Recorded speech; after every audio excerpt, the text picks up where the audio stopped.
আপনি যদি মুহাম্মাদুর রাসূলুল্লাহ সাল্লাল্লাহু আলাইহি ওয়াসাল্লামের রওজা মুবারাকের সামনে, কবর মুবারাকের সামনে গিয়ে যদি বলেন, ইয়া রাসূলুল্লাহ সাল্লাল্লাহু আলাইহি ওয়াসাল্লাম, আমরা বাংলাদেশ থেকে এসেছি, আমরা গুনাহগার, আপনি আমাদের গুনাহকে মাফ করে দেন, আমাদের অপরাধকে ক্ষমা করে দেন। কথা বলার সাথে সাথে সে ব্যক্তি মুশরিক হয়ে যাবে। মুহাম্মাদুর রাসূলুল্লাহ আমাদের গুনাহ মাফ করতে পারে? মুহাম্মাদুর রাসূলুল্লাহ কার কাছে চাইতেন?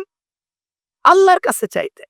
সুতরাং আমাদের অপরাধ, আমাদের গুনাহ, আমাদের নামাজ তরক, আমাদের রোজা ছেড়ে দেওয়া, আমাদের কবিরা গুনাহ করা, এগুলো সব কিছুর জন্য এক দরবারে চোখের পানি ফেলতে হবে। সেই দরবারটা কার?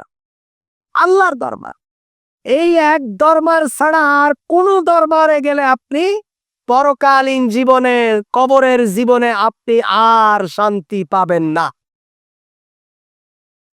এজন্য আল্লাহ তাআলা বলছেন, ইয়া আইয়ুহাল্লাযীনা আমানু তুবু ইলাল্লাহি তাওবাতান নাসুহা।